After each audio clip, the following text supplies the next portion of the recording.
Yes, yes. Welcome in. It's Balloon Party. Tim McKernan, Action Jackson with you on the program. Come on in, friends. The water is really warm today. We got a lot. We're going to jam into 1 hour of radio excellence here. Text line number is 314-399-9646. Air Comfort Service text line. And then we got this YouTube chat. And yeah, Don PP runs things in there, but I think he welcomes people to join. So come on into the YouTube chat and talk it over and see what's doing. The 101 ESPN YouTube chat. And Soup has announced his presence. Look at me, Tiny PP. I'm the captain now. So it sounds like Soup wants a piece of Tiny PP. We're going to have some kind of gang warfare. It's like the end of The Godfather. Spoiler alert. Jackson, Jeremy Rutherford, 1045. I want to get right to it because we got so much to talk about. Ladies and gentlemen, I present to you Jackson Burkett. Jamie Rivers calls him Little Piddles, and he has his Angry Beaver weekend wrap-up. Woot, woot, little weekend wrap-up. A lot going on this weekend in the world of sports. Let's all wrap it up. First up, St. Louis City SC was fired up before the very late start and brutal weather here in St. Louis. Did you stay up to watch the whole thing? No. Okay. No. Now, for the purpose of people going to pile on Jackson, the way that I have handled late starts, both with the Blues and the Cardinals previously. Now, the Cardinals, that only happened, I feel like it might have been Arizona, like where it was super late, 20 years ago, is I will go to bed because we get up early to do our little HD2 program. Mm-hmm. And I will then watch it in the morning. And I won't look at my phone or anything, so I'm watching it, quote unquote, live without knowing the result. So that's how I handled the doggies last night. And it's 9:10. I may or may not have taken a potpourri, a sleeping pill cocktail. And my wife joins in our chambers. And, obviously, does she want it? Of course she does. Look at me. But I just did this. I said, MLS playoffs. That's what I did, and she understood. Yeah, no. And then the broadcast team, and I guess there were two different broadcast teams. There was the FS1 team, and there was the Apple TV team. Which makes sense if you don't have cable. Correct. And you pay for Apple TV. And at 9:10, following the Red Bulls of New York's loss to Pat Noonan's Cincinnati club, they go, and in 16 minutes, the game will kick off. I'm like, all right, that'll do it. I'm all in for watching this at 5 in the morning. Right. So that sucked. I mean, still the atmosphere was sick. No doubt. Considering the weather. I mean, my God, you couldn't ask for something worse as far as temperatures and precipitation goes. But holy crap, Jackson. Oof. Go on with your query because I'm clearly stepping all over it. All good, man.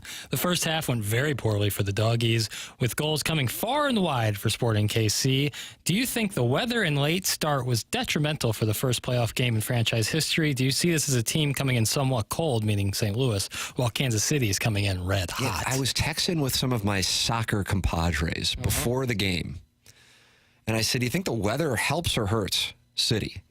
And one of the theories was it actually may help them because Kansas City has a few guys who are dealing with some muscle strains, and that kind of cold as a soccer player can really be detrimental. Yeah. But wow, I mean that was very discouraging to say the very least. Yeah. Surprising. I mean, it couldn't have been worse as far as the weather, as far as the start time, and as far as the performance. Yeah. Then the outcome, and you're going, oh, that might be it. We might not see them again until February or March of 2024. They've got to win in Kansas City to force a third game on the 11th back in St. Louis. That was stunning. Yeah. Now, they have not been playing well recently, and that's something Taylor Twellman talked about last week, and he'll be with us tomorrow, and I'm anxious to get his perspective. He was the color analyst on the Apple TV call. But to lose like that, to give up the number of goals in the first half, the number of chances in the first half in addition, and then also, I mean, Sporting Kansas City was firing from all over the place. I mean, those weren't necessarily near misses. They're outside. And for a team that's been anchored by a superstar goalie in Roman Burki, and he was getting, I mean, some of them, at the second goal, they passed it right back to a Sporting KC player in the box. You can't have that. But a couple of goals were from way out, and goal stop. Usually Burki will stop those, and he wasn't. Yeah, I'm putting you on the spot here. I know we have it in the system because we played it on TMA this morning, but I wanted to hear what he had to say in particular, because even when they're up 4-0 and he gives up a goal, I feel like he kind of bitches to the guys in front of him about what happened. So I was like, I want to hear what he has to say about this. Is he going to have some, accountability on it, or is he going to point the finger? And we played the soundbite, and the audience immediately had a reaction. Let's see what the audience's reaction is here on 101 ESPN. Here is Roman Berkey following last night's 4-1 defeat. Roman, what was the problem out there tonight? More goals than you've allowed all season, 3 in the first half. It looked like, how did it get away from you? Yeah, it was, I would say, collective, not good enough. We had problems when they had a goal kick and they played a long ball, usually easy for us to defend. But this time today, we had a lot of problems, and just like unusual, no pressure on the ball. Let the guys shoot, don't block, no blocking the shot, and up front we just were not enough. Like I would say, just not. I would say, not deadly enough. The shots we had were most likely on the goalie, easy saves, and the shots they had decent shots. Jackson, thoughts? Yeah, I mean, I get what he's saying in terms of we have to be collectively better. Critical of the forwards' performance as well. For sure. Shots we had were, easy for the goalie. Yeah, I always, anytime a guy is speaking a second language, I always try to. So I proceed with a little caution, just a little. You're a little Piddles empathy. Well, just because, I'm sure he could have, if he was speaking his native tongue of, Swiss, it would be different. However, he's speaking English, and he might not have all the perfect words to describe what's going on in this game. However, thank you. He was letting in shots from outside the box, and anytime that happens, you got to give credit to the guy who hit the ball. I mean, it's a couple beautiful shots. That third goal was gorgeous. Like Beckham, Karen Knightley. Yeah, that finesse shot on the third goal was gorgeous. But at the end of the day, he's got to be a little bit better. The forwards do have to be better. The shots they were putting on goal weren't great. And, so I understand what he's saying collectively, but also you got to take a little bit more accountability probably when it comes to that. But he has been the saving grace all year. I mean, the reason that they're number one in the West, obviously it's the whole team, but you can give a lot of that credit to Roman Berkey. Taylor Twellman said he's an MVP candidate. Tim, I was there not blaming the ref because City looked terrible, but the way he called the game made it hard for City to get a flow going. But, man, they looked bad. That is from the 314. I was sitting behind Berkey in the first half. He didn't stand a chance on any of those three. That is from the 314. Yeah. Jackson, you like when a text starts that way? God, no. Swiss is not a language. You're right. Swiss, they speak like a different kind of German in Switzerland. Like it's a. What about the Swiss Miss? It's great, man. Do you go milk or water? Hot water or hot milk? I'm from South City, so we didn't have what you had, which was already prepared. Right. So tepid water is what you so put in. You're like, Ma brought home the chocolate pudding tonight, bro. And we would celebrate and do a little jig because that was our Christmas meal. It wasn't even dessert. Soot all over your face. Right. I'm the original Tiny Tim, not that Charles Dickens kid. His native tongue is Swiss. Okay, I get it. From 503. That might be Switzerland, too. 503 is Switzerland. I get it. They speak German, but it's such a wonderful take, but the focal point now will be that... And understandably so, because Swiss is not, in fact, a language, but he's from Switzerland. The German they speak there is not the same you're going to get in Germany, so I didn't want to say, whatever. You just sound like you're resigned. I can't win this battle. So, Tim, we're getting a lot of those. It's a great morning. What a Tuesday. What's your problem with this playoff format? Do I criticize a bunch of playoff? I hate Major League Baseballs. Just baseballs. I guess I like to an NFLs. extent college basketball, but I love the NCAA tournament. Right, but it just makes the regular season ridiculous. But the NCAA tournament's been along forever. Right, and it's not. Yeah, it's only going to expand. No, not. I'm telling you, like if you would have had this weekend that kind of game, one of the World Series between, like the best team in the American League and one of the best teams in the National League as far as regular season goes, and now they're finally meeting, would have gotten a hell of a lot more attention than the Rangers and Diamondbacks. Clearly, yeah. And that's 100%. What happens when you've got now the NCAA October madness in Major League Baseball. So, yeah, I got no problem with other playoff formats. I hate the baseball one. Yeah, I don't know what to say, but hell. fine. I understand the question, but the only playoff format I have a problem with is baseball. And it's not even necessarily the format. It's how many teams get in, which is a little different. 12 baseball teams get in after 162 games. That's my issue. Jackson, next question. Sure. Well, Tim, it's Georgia week, baby. Oh, little Jackie Papers. Love that rascal puff. It is Georgia week. Missouri, now the 14th ranked team in the country, heads between the hedges. And in Van. Heads between the hedges in Athens looking for a program-defining win. First, how did you feel about the Brock Bauerless Bulldogs and how they played against Florida in Jacksonville? Secondly, what does Missouri need to do in order to turn the tide for the program? Maybe pound the run, air it out, create some havoc on defense. What did you see from that game against Florida that reflects on what Missouri needs to do? I would imagine a decent percentage of the audience members watched that game with the rainy, crappy weather we had this weekend in St. Louis, a perfect weekend to watch sports. And the Blues, of course, weren't playing on a Saturday afternoon. Doggies weren't playing until last night. Cardinals inactive.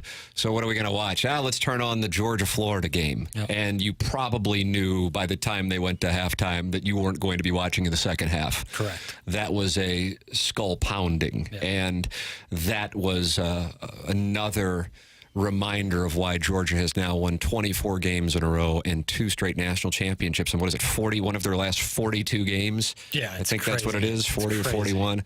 So the thing is, I don't know what to make of Florida, and I don't know what to make of Kentucky, which is Georgia's 2 best wins. Yeah, oh my God. I mean, how can you, because Kentucky whooped up on Florida, and then Kentucky gets smoked by Tennessee. Not smoked, but Florida beat Tennessee in the swamp. It's a little odd. I guess maybe everybody in the middle of the SEC is kind of anybody can get anybody deal. Kind of how it is. But the domination that Georgia has displayed in beating Kentucky, and that score was not indicative on Saturday of how badly they beat Florida. That was not a 43-20 game. That felt more like a 60-3 Missouri's visiting Norman, Oklahoma in the 1980s with Woody's wagon kind of appearance. That was absolute domination. So yeah, no Brock Bowers, no problem. Now, with that said, Missouri has at times looked incredibly dominant, but it's Missouri, so it doesn't carry the same kind of respect. But it shouldn't carry the same kind of respect because Missouri hasn't won 40, 41, and 24 straight and 2 straight national championships, so you understand it. I think some Missouri fans were really irritated that the number was as big as it was as far as the spread goes, 17.5.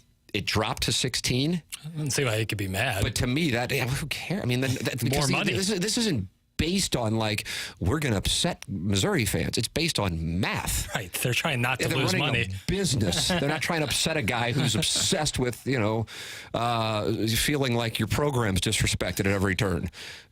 So, yeah, I would. If you're asking me to set the number, I would set it right around 15-17. So 16 seems like the perfect spot. So with that said, I still think Missouri has a chance. Do I expect Missouri to win? No. Would I be disappointed if they lost? You better believe it.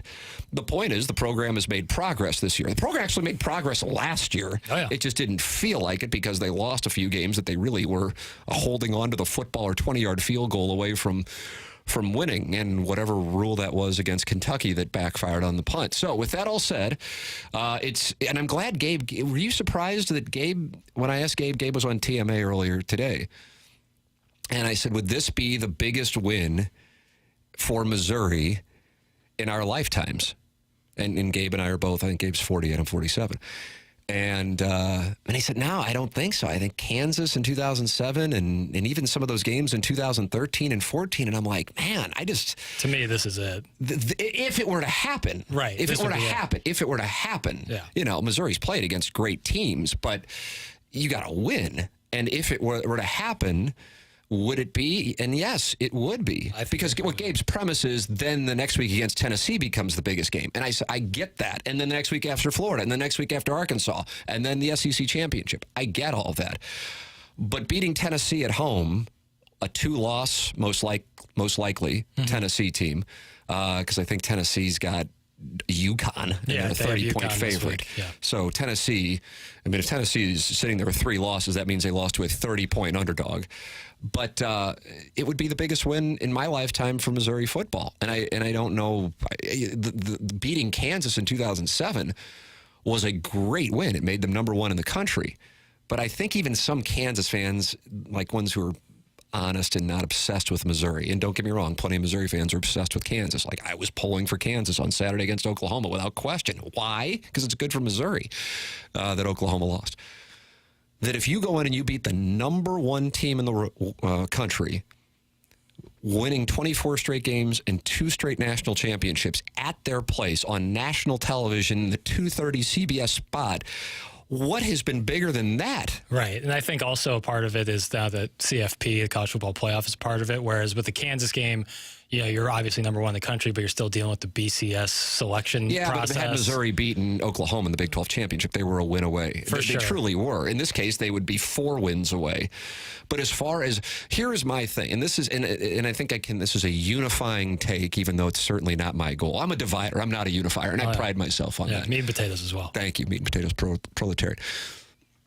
Missouri is not considered, nor should they be, one of the blue bloods in college football. But in order to be the man, you got to beat the man. And baby, I am the man. Rolex time, 24 hours. Camera, it's been your pleasure. Air Alliance team cameras, as a matter of fact. In order to get the respect from the blue bloods, you got to go in and you got to beat the blue bloods. And Kansas was not a blue blood. They were a very good team. But I think if you watched them a lot, that you knew Missouri was a better team. It just shaked out perfectly because Kansas was undefeated, so it made it look better than they may have actually been. So with that all established, this is a blue blood defending national champion in their building, 24-game winning streak. Will be number 1 or 2 in the College Football Playoff Committee's poll when they get together tomorrow night and announce that. I think Ohio State is live actually to be number 1 in that thing. I'm anxious to see how they handle it because I think it could be Ohio State, Georgia, or Michigan at number 1. All 3 have claims. I don't think Florida State will be number 1, but they'll be number 4. Yeah. So with that all said, this is your chance. Great moments are born from great opportunity, and that's what you have here tonight, boys. That's what you've earned. Herb Brooks, Miracle Jackson. I keep saying it because in order for a game to be big, you had to have done something to get there. Yeah, 100%. And am I expecting them to win? Of course I'm not. How can you expect a 16-point favorite? Do I think they can? I absolutely do. Yep. And I would say that if I didn't go to school there. I watch a hell of a lot of college football. What were we on this weekend, Jackson? Kansas, Cal, Wisconsin. They all covered, and one of them actually won straight up. The only game that shocked me as far as an outcome and a size of margin was Oregon going in, and tip of the cap to them, beating Utah like they did. College game day in the building in Salt Lake City. But here's the reality. I could see Georgia winning this thing by 30-plus points. That's the reality. But I also could see Missouri winning it. And I think as far as the sets of circumstances for this, it's as much as you could ask for from the Missouri side. Georgia's in the middle of a run against a big rival in Jacksonville playing Florida, then Missouri, then Ole Miss, which might get more attention nationally, that game being in Athens, and then on the road in Knoxville. That is a real gauntlet for Georgia. Missouri, bye week. Georgia, incredibly confident. I thought it was bad for Missouri that LSU lost to Ole Miss the week before because it refocuses a group of guys who might be super confident.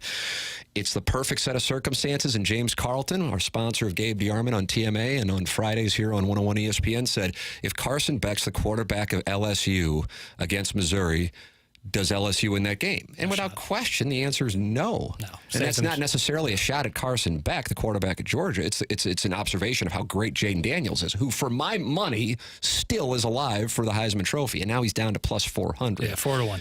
So that kind of sucks. I thought that was a good long shot play, and 4-1 isn't that much of a long shot in the Heisman race. So with that all said, it would be the biggest win for Missouri football in my lifetime. And I would say it would actually be bigger than if they beat Tennessee following the week, because you're beating Georgia at Georgia when they are the number 1 or number 2 team and the 2-time defending national champion. And it puts the program on the map when it comes to perception of college football fans around the country. Right now it's all Missouri. Well, I mean, they're going to lose to Georgia. They're probably going to lose to Tennessee too. Who gives a damn? You've got to earn that respect. To be the man, you got to beat the man. Georgia's the man. So you got your chance. Now go out there and take it. Fight Tiger. I'll take a commercial break, come back with more Balloon Party here on 101 ESPN and YouTube.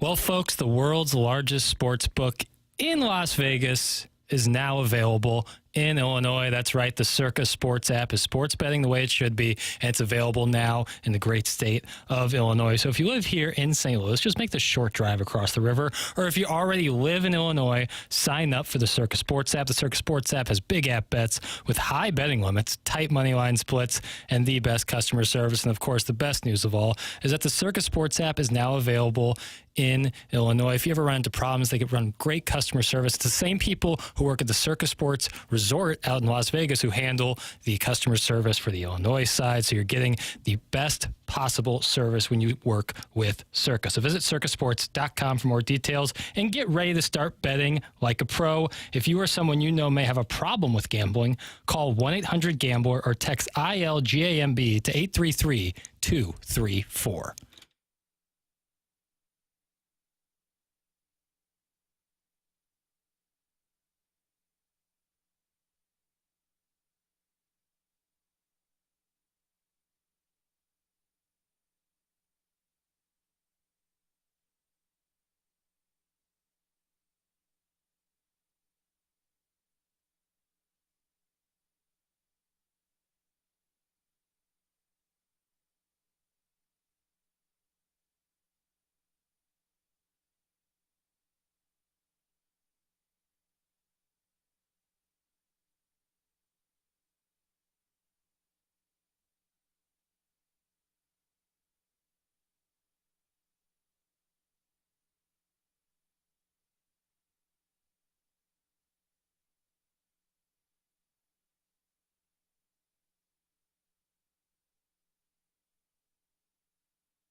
Welcome back. Balloon Party 101 ESPN, driven by Mungan Burkhardt, Alton Toyota, 101 ESPN, and on YouTube. Very active chat today. I love to see it. The Air Alliance team studio cameras making that possible. And Don Pepe is running things. No surprise. Yeah, that's Don Pepe, man. That guy's got it all figured out in there. Jeremy Rutherford with us at 10:45. Jackson, we are in the midst of the Little Piddles Angry Beaver weekend wrap-up. We have tended to City's 4-1 loss last night to Sporting KC, Missouri, and Georgia week in the college football landscape. Jackson now has a third question for all of us here on 101 ESPN and, of course, the wonderful people in the YouTube chat on the 101 ESPN channel. Jackson? Yeah, so I'm glad you mentioned Jeremy Rutherford, who will be joining us at 10:45, because my next question pertains to the St. Louis Blues. The Blues lose a tough one in British Columbia against the Canucks after a brutal second period on Friday. Folks understandably sold their stock on the note for the season. Did you like Craig Berube's move to make Verona a healthy scratch to send a message? Is there anything else he can do, or is this team just what the standings show, wildly inconsistent? Well, I would actually tell you that the first period on Friday night was alarming. It was alarming. I believe the exact shots on goal total was 19-3. Oof. It may have, I think it was 19-3. And then I think the shots attempted, which is, I mean, this doesn't seem right, but I believe it was 35-4. Now, this is different than shots on goal. And I know you know that. I mean, I feel like I'm telling it to Jamie Rivers. But holy crap. Wow. The fact that it was only 1-0 is a small miracle. Because if you just look at those stats, you'd go, was it 4 or 5-0 after the first period? It was only 1-0. And it's one of those things that, listen, I'm not making a comparison, but I know everybody listening to this show, when I say first period of Game 7 in Boston, you know what I'm talking about. For the first 10 minutes or so of that game, you're going, oh, my God, it's just a matter of time before the Bruins break through. Now, you're not watching, I hope for your sake, you weren't watching Friday night, Game 7 or whatever it was against the Canucks with that same intensity. Mm-hmm. But if you were just even casually watching that, you'd go, oh, God, what is going on here? I mean, that was startling what went on in the first period. And then you go, okay, well, maybe you can bounce back because they only got 1 goal. But then the dam broke in the second period. And what stands out to me at this point, he's certainly sending a message to Rana with the healthy scratch back-to-back games as they wrapped up the Western Canada road trip. But also the range of performance for the Blues so far. It's crazy. And it's actually kind of fun if you're a gambler. Yeah. What happened the last time? They got their asses kicked. Great. They're somehow going to beat the Avalanche on Wednesday. Right. No idea how, but they're somehow going to beat the Avalanche in Denver on Wednesday. Yeah. It makes absolutely no sense. But that's because, I mean, you can go back and go, okay, bad game, good game, bad game. The first couple of games, you're going against the Stars. Thanks, Jordan Binnington, for getting it to a point where they could get a point. Didn't do much offensively against the Kraken. But, hey, you know what? Went the shootout and got it. And then you got the Coyotes game. And you go, wow. Right. I was at the that's a bad hockey team. And then they play Sidney Crosby and Malkin. Oh, school them. Okay, well, here they come. And then off to Winnipeg. Oh, my God, bad hockey team. Head to Calgary. Holy crap, look how good the Blues are. Well, what's next? Well, they won last night, so it's going to be bad. But I never expect to be that bad. Right. Chris Kerber, I was listening to the Curbside podcast, and he goes, it may have been one of the worst periods the Blues have played in years. So that's saying something. That's not Mike Greenberg, who I'm sure has said something was the best or worst 10 times already of all time on his show this morning. That's a guy calling games, who saw some bad hockey in particular last year. That was how bad that was in the first period. It's just so... Listen, that can happen. And I think if you would have said going into the year that that's going to happen, you go, yeah, that's probably unfortunately possible. But then you would have a tough time going, this is the same team that within a week beat the Penguins in the manner they did and then beat the Flames in the manner they did the night before. I recognize the Flames are not a great hockey team. So that is what stands out to me more than anything, is that they can have that kind of performance. That's a holy crap kind of period. And the thing that I'd say, though, is how they get out of it only down 1-0. That's eye-opening. So we know, of course, they're going to win on Wednesday and look like, the Oilers in the 1980s playing against the Avalanche somehow. I have no idea how. It's just bad game, good game, bad game, good game, bad game, good game. That's what they do. Plenty of rest going into this game. I hate that they play on Friday night and then don't play again until Wednesday. Sounds like you're holding the NHL schedule makers accountable right here. It's the second time this year they've had this massively long break. It's just it's inconsistent. Then you got to make them play 2 in a row in Western Canada. I just don't like that. That is what the setting is. It'll be Wednesday night. Pregame here on 101 ESPN gets underway at 7:30. Blues and Avalanche. Yeah, they wrap up the month of October. Really, I would imagine playing the fewest amount of games of any team in the NHL. So back to 500 they go with an uninspiring performance. And it sucks when the last game before a break of sorts is that game, because you kind of sit on it. It would have been lovely if it would have been Thursday, Friday, but it is what the Blues have before they go up against one of the top teams in the game, the Colorado Avalanche, which you can catch here on 101 ESPN. Jeremy Rutherford with us at 10:45. We continue the Little Piddles Angry Beaver Weekend wrap-up. On the other side of the break, you're listening to Balloon Party, driven by Munganess, Burkhardt, Alton Toyota, here on 101 ESPN and on YouTube.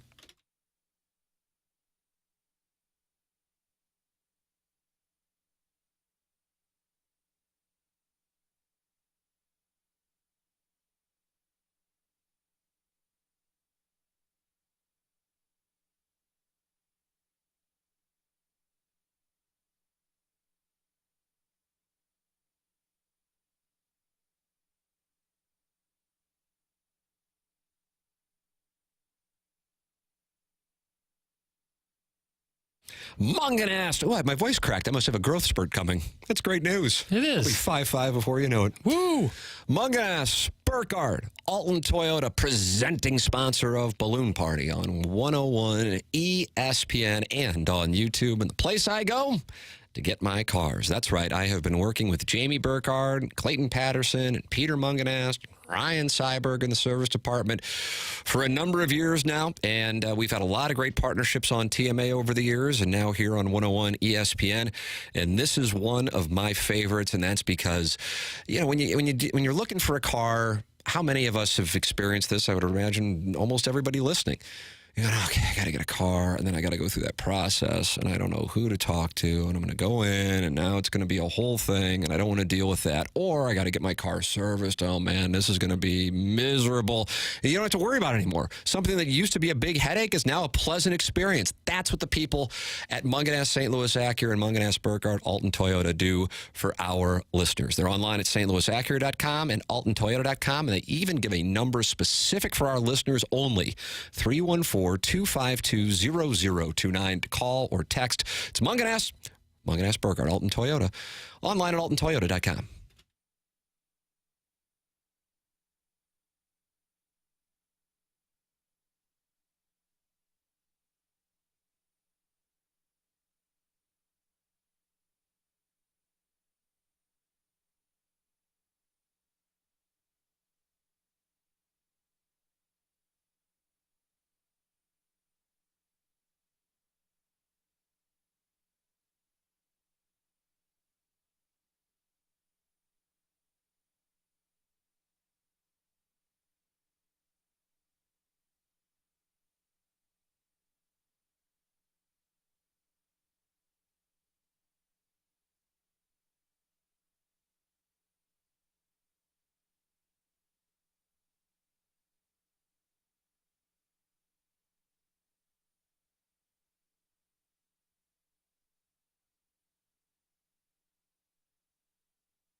This is Action Jackson with a Sports Center update driven by Johnny Londoff Chevrolet and Johnny Londoff Autoplex. The Blues lose on Friday to the Canucks. Final score of 5-0. The Blues will be back in action on Wednesday night as they take on the Colorado Avalanche in Denver. You can catch that game right here on 101 ESPN pregame at 7:30, and the puck drops at 8:30.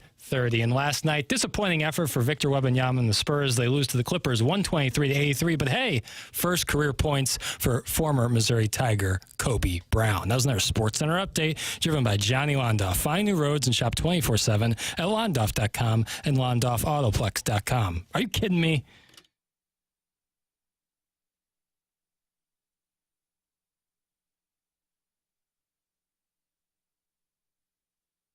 Welcome back to McKernan Action Jackson with you. Jeremy Rutherford with us at 10:45 on the program. The YouTube chat is active today. It's becoming you know what it is? It's becoming a whole scene. Yeah, real hot. It's like the Viper Room of the internet. Very similar. Yeah. Thank you. Jackson, you have another question on this Little Piddles Angry Beaver weekend wrap-up. Yes, sir. With Kansas beating Oklahoma, the field has opened up for the college football playoff. Certainly, someone will still be left out. Who do you think are the outright favorites to be one of the 4 teams being represented in the college football playoff? I like this question. Because we're not asking who do you think is going to win the national champion. You're asking, if we were putting probabilities on it, what team is the most likely to get one of those 4 spots? Am I following this wonderful question correctly? Absolutely. All right. First off, let's give credit to the Colonel. Although we both liked Kansas as well, the Colonel, when I said, well, who's on upset alert this week, and he went rock chalk, and he really hates Kansas, too. So that was big of him. That was big of him. So tip of the cap to the Colonel for calling it. I did moneyline Kansas, but it was in a parlay with Cal, and Cal ruined that for me. Brutal. And also Wisconsin, so I didn't even have a sweat there. But I did take Wisconsin in the 14.5, so that little hook got me a win on Saturday night. The most likely team, here's the issue. Ohio State goes to Ann Arbor. The Wolverines go to Happy Valley. Am I correct on both those statements? Yes. Washington has to go to L.A. Yes. They have all kinds of tests left, Yes, and they do. nearly lost to Stanford this past weekend, and I think they really should have lost to Arizona State, but hell, both of them they could have lost. Oregon, I think, has the best win of anybody this year as far as statement against a good team, and that was this past weekend against Utah. And I know Utah kind of is in the same category of Missouri in that nobody really pays attention to them nationally, but to their credit, they actually have championships, the Pac-12 conference champions last 2 years, and they had won 29-30 at home, and they just got stomped by Oregon. That was super impressive. So I'm starting to wonder if Oregon might just be the team that could be the national champion and is going to fly under the radar. But you can't say they're the odds-on favorite to get the college football playoff because they cannot lose again. Right. No, they You know what I mean? No. They cannot lose again. And that's weird to say because I still think LSU is alive with 2 losses and Oregon has 1, but I think it's a different deal for Oregon. UW's got a tough schedule. Washington still has Oregon State and Washington State and USC this weekend, correct? And Utah. I mean, that is... Yeah. Their next still have Oregon State? I think they have Oregon, so their next 4 USC. games at USC, at home against Utah, at Oregon State, and then at home against Wazoo. And then most likely Oregon. Yeah. I mean, that's holy brutal. crap. That's brutal. So it's tough because I would say Michigan or Ohio State, but I really think Michigan loses to Penn State, and I really think Ohio State loses to Michigan. Yeah, and then you have a question. And then you go, okay, well, then it must be Georgia. And I think that Georgia loses one of these next few games. Yeah. And I'll tell you which one I think it is. Which one do you think I think it is? I'll include the following. Home against Missouri, home against Ole Miss, at Tennessee. I don't know where they play Georgia Tech. Here's a tell. I'm not considering that as one of the options. And then the SEC championship against LSU or Alabama. Yeah, I think that you think they'll lose to the Ole Miss. No. Tennessee. I think Tennessee would be the one that I had to pick. I just think it's at Neyland. It depends on what Tennessee's situation is. But at the same time, Tennessee could lose to Missouri and still be on point for that game. Sure. It's just, that home thing is such a factor. They don't like Georgia.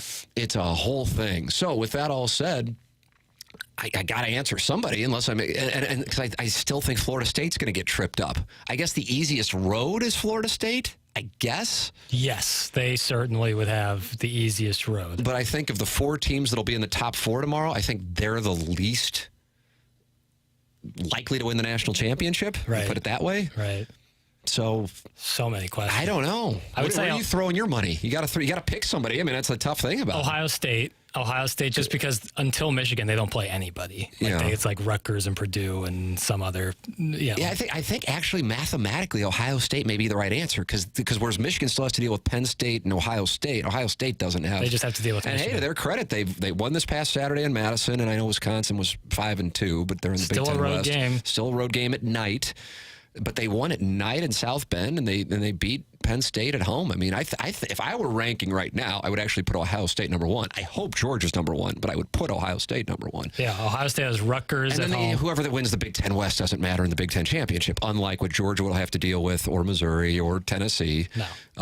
And unlike the Pac-12, because you're going to have a good team for whoever's the team there. So, yeah, I think the right answer is Ohio State. Nice answer, Jackson. The Big 12. We reasoned it out. The Big 12 is a huge question mark now because now you have one loss Texas and one loss Oklahoma. Big 12 gets in. Yeah, if there's going to be a conference left out, it might be the Big 12. Texas may wind up with the best win if Alabama wins out. Yes. I really, if you're asking me to take it one or the other, taking the points out of it, I'm taking LSU this Saturday night in Tuscaloosa. Agreed. I really am high on that. I really like that play. For the record, I loved Utah against Oregon, so I want to make sure it's clear. All right, Jimmy Rutherford's going to talk about the Magic. I'm curious how he ranks that period, because I saw some people in the YouTube chat saying it was one of the worst periods of hockey they can recall seeing. Yeah. That first period against Vancouver. Jimmy Rutherford next year on Balloon Party.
Welcome back, Balloon Party 101 ESPN and YouTube. Tim McKernan, Action Jackson with the final segment. Then BK and Ferrario take over for 3 hours before the boys from the Fast Lane come on in and make magic. It is our pleasure to welcome to the program, ladies and gentlemen, the great Jeremy Rutherford. Morning, JR. Crickets. What's up? There was a rousing applause there, in particular in the YouTube chat. Was there? Yeah, tiny pee-pee. Jackson must have had it potted down. I couldn't hear it. Yeah, it's an audio issue on our end. What did you like about the first period against the Canucks? Oh, my goodness. Well, I had Lou Korak over at my house. We were watching the game, and we had some pizza and beer, so that was about the best. Sounds like a good night. I mean, holy crap. That was alarming. That was. You know what? Honesty in media and how the sausage is made here. We've had these conversations before in the past, but especially with a late game like in Vancouver, if you're going to write a story, you have to kind of pre-write it a little bit, and especially coming off that win over Calgary, I felt like I could start to construct some sections of a story that say, hey, things look pretty decent in this area, that area. Tim, I had to rewrite the whole thing. No. It was just, you can't publish that the next day with any of those types of thoughts with the way they played. I mean, that was just above and beyond bad. And that first period especially, as Curbs touched on earlier today, the shot attempts in that first period. I can't recall, I think Randy said this too, Randy Carricker, I can't recall a swing that drastic from one game to the next. I get it. You can talk about, well, Calgary's a bad team, Vancouver's a better team. I get it, but that was as drastic as I've ever seen. I mean, that was startling. It kind of looked like if they put together a group of, I don't know, like a junior amateurs who got a chance to play against an NHL team or something like that. It was just so stunning. And then in addition to that, you go with what took place in the very same week. You had two, I don't want to call them A-plus games, but damn good performances against the Penguins and against the Flames. But then also in between there, you had the game against Winnipeg, which most likely played a role in what's gone on here over the last two with the healthy scratch with Jacob Vrana. The consistency of the inconsistency is phenomenal. And by that I mean, well, every other game to date, they're going to play a really good game and then they'll play a bad game. It's good game, bad game. Last year it was like a bunch of streaks of losing and then winning and then losing. This year it's just on and off and on and off. It's super strange to witness. Obvious small sample size, but still it's been every other game. It really is. And, covering Doug Armstrong for 12 years now, 13 years, I could probably write down a list of the top 3 or 4 things that he says and he talks about and he brings up a lot.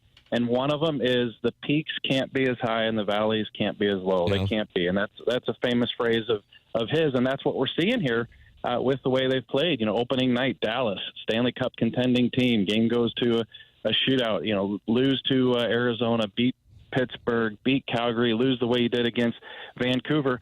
Craig Berube was asked this, Tim, yesterday. I asked him about the win-loss trend, and he said, you just got to bring that consistency, which, it's really a non-answer, but he said we just have to keep pushing it in practice, pushing it in games, play predictable, bring the same style. But then when asked, why has it been an issue, he flat out said, good question, I don't know. Yeah, and that's the thing. I mean, you brought up the point that certainly many would observe. Well, I mean, you want to talk Calgary and Vancouver. Vancouver's in a different class than Calgary, but at the same time, you saw some solid, in particular, defensive structure against the Stars to start things off, and then the Pittsburgh Penguins as well. So, this isn't limited to they're beating up the Vanderbilt, so to speak, of the NHL. I mean, they played against some quality opposition and played well.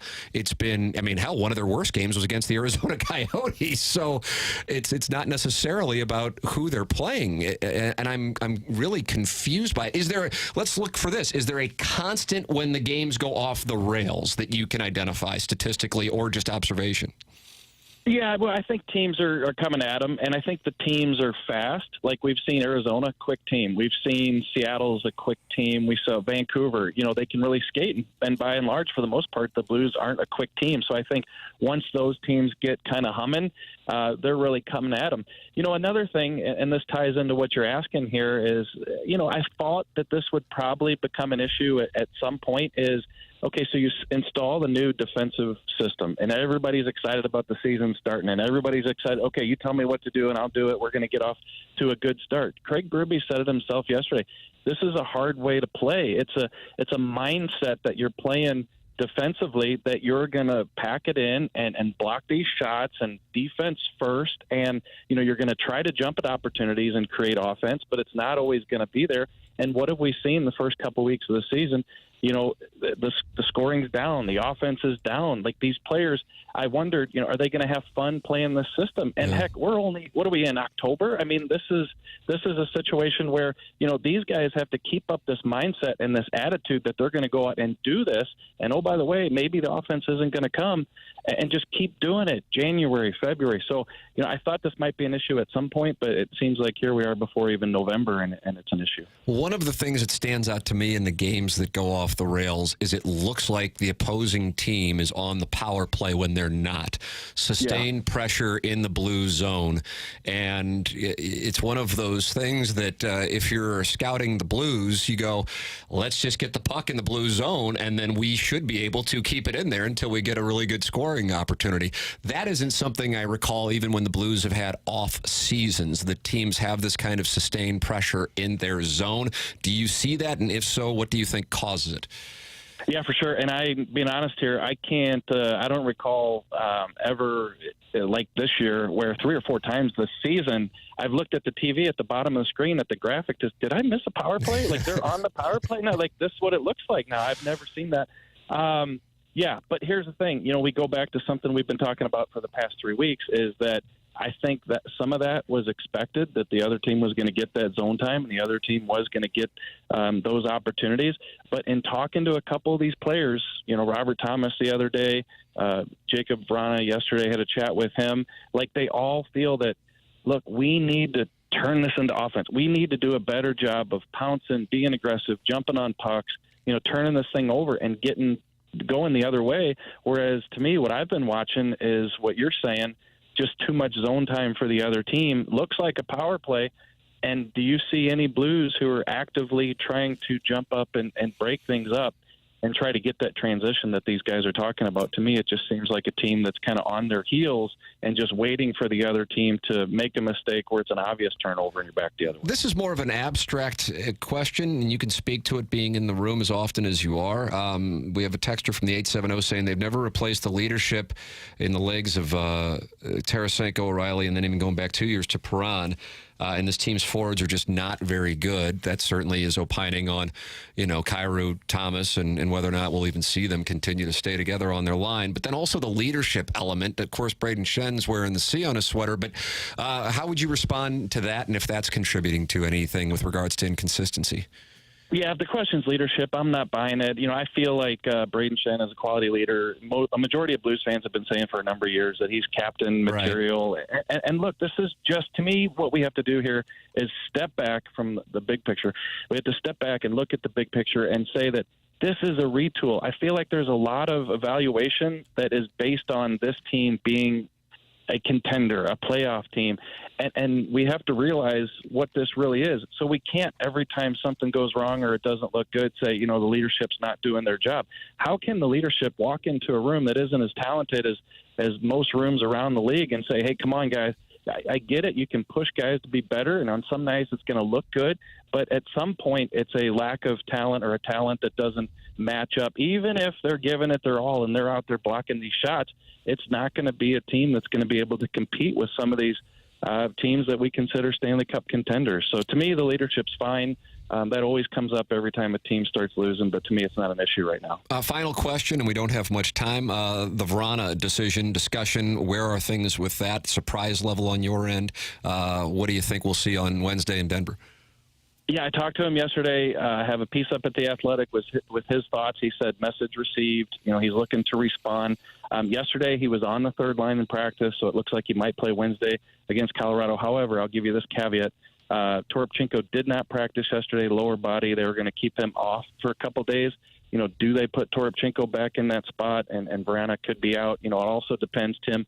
Do they go 11-7? What are they doing with the lineup? So we'll see. But the bottom line is, I would think that Vrana is going to be back in the lineup because Craig Berube said, let's see the response from him. But that's not a guarantee right now. There he is, Jeremy Rutherford, with us every Monday here on Balloon Party. JR, thank you so much. Thanks, Timmy. There he is. That's Jeremy Rutherford with us, and it's time for us to shut it down. BK and Ferrario are up next. For Jackson Burkett, I'm Tim McKernan. This has been Balloon Party, driven by Mungan S. Burkhardt, Alton Toyota.